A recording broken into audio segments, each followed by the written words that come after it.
4월 15일 오늘의 말씀은 창세기 25장 19절에서 34절입니다.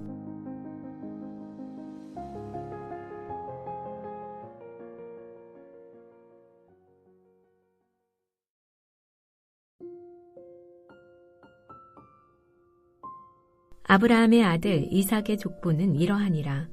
아브라함이 이삭을 낳았고 이삭은 40세에 리브가를 맞이하여 아내를 삼았으니 리브가는 밧단 아람의 아람 족속 중 부드엘의 딸이요 아람 족속 중 라반의 누이였더라.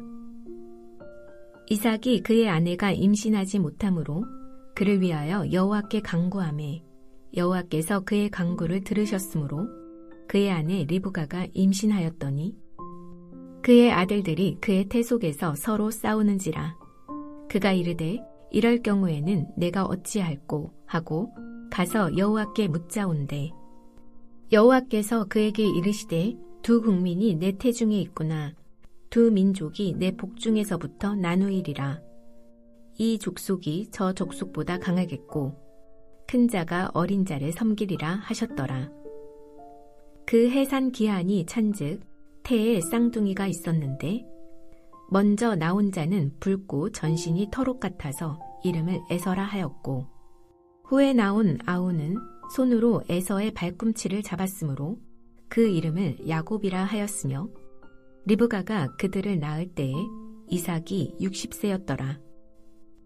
그 아이들이 장성함에 에서는 익숙한 사냥꾼이었으므로 들 사람이 되고 야곱은 조용한 사람이었으므로 장막에 거주하니 이삭은 에서가 사냥한 고기를 좋아하므로 그를 사랑하고 리브가는 야곱을 사랑하였더라.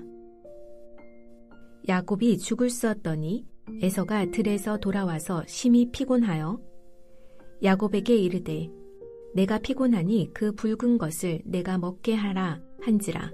그러므로 에서의 별명은 에돔이더라. 야곱이 이르되 형의 장자의 명분을 오늘 내게 팔라. 에서가 이르되 내가 죽게 되었으니 이 장자의 명분이 내게 무엇이 유익하리요. 야곱이 이르되 오늘 내게 맹세하라. 에서가 맹세하고 장자의 명분을 야곱에게 판지라. 야곱이 떡과 팥죽을 에서에게 주매 에서가 먹으며 마시고 일어나 갔으니 에서가 장자의 명분을 가볍게 여김이었더라. 성경을 어떤 구도에서 읽는지에 따라 누릴 수 있는 유익이 달라집니다. 안타깝게도 우리가 주로 쓰는 건 모범적 윤리적인 구도입니다. 성경 속 인물들을 모범으로 하여 우리의 삶의 윤리적인 지침으로 사용하려는 겁니다. 이게 잘못이라는 말이 아니라 이런 구도에서만 보면 조금 곤란하다는 것을 말씀드리고 있습니다. 크게 두 가지 이유에서인데요. 성경은 특정한 시공간에 존재했던 하나님의 구원 계시사입니다. 그래서 이 성경, 이 역사는 이를 읽는 우리의 삶에서는 반복될 수 없는 매우 특수한 성격을 띱니다.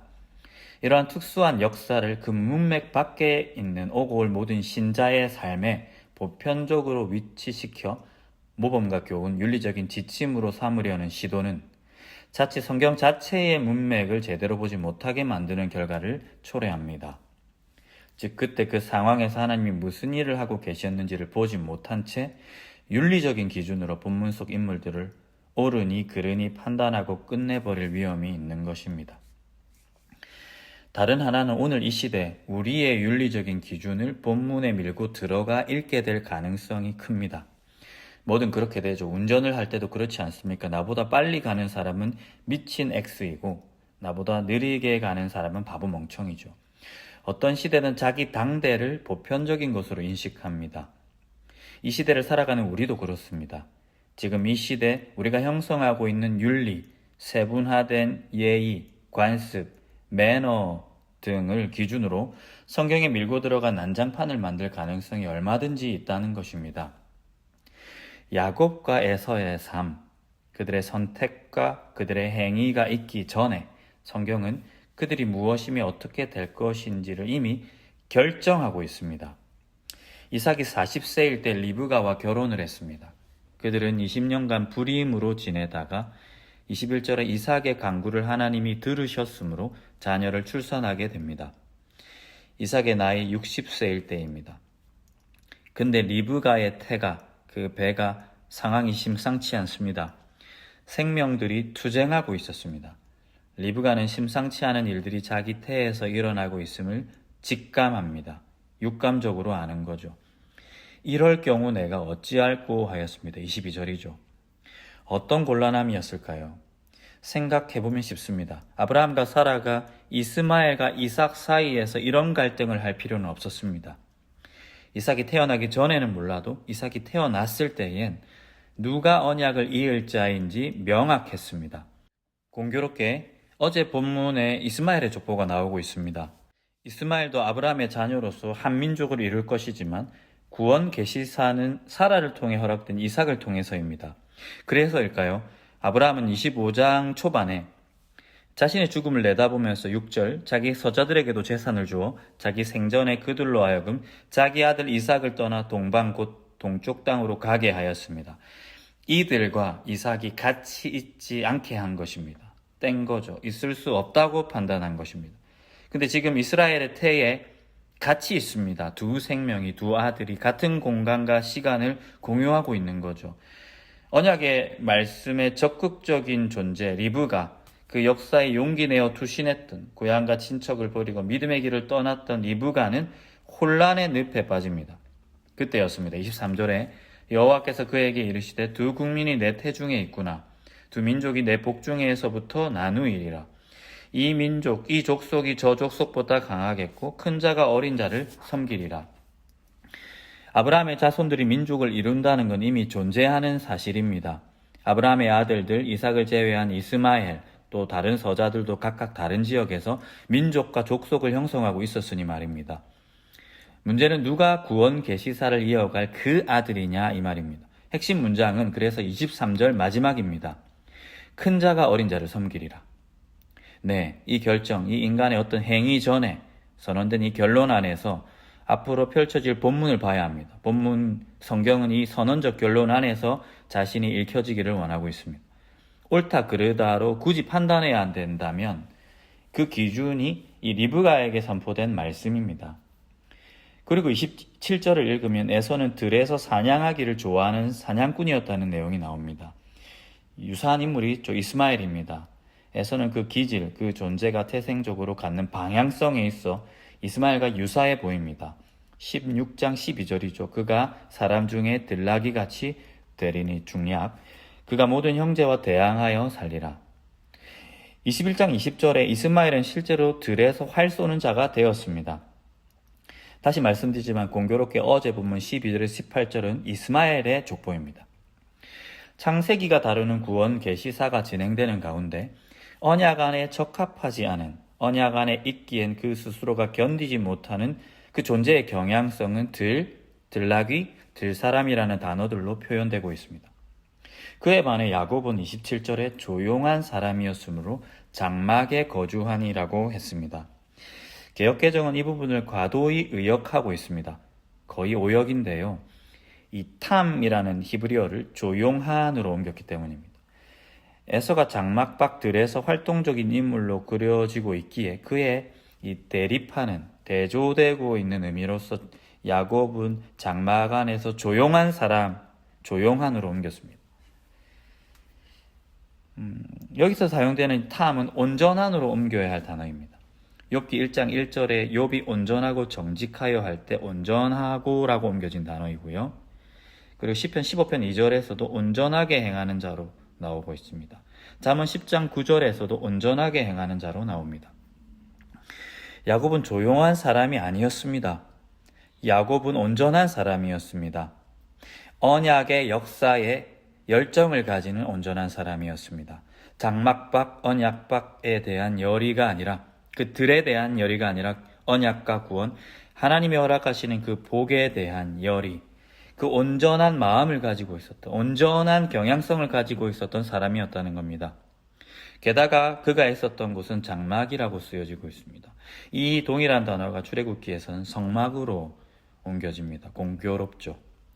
언약에 관심이 없고 그 언약을 이루실 하나님과 자신의 직분에 하등 관심이 없고 되려 그것을 본문에서는 가볍게 여겼다 하지만 이것을 원문을 직역하면 멸시하고 천시하는 에서가 나오고 있고, 그 들나귀 같은 에서를 그가 사냥한 고기 때문에 좋아하는 눈 어두운 이삭이 나오고, 허나 태중에 그 둘이 투쟁할 때 들었던 말씀을 기준으로 마땅히 알아볼 자를 알아보고 있는 리브가가 나오는 게 본문의 중추적인 문맥입니다.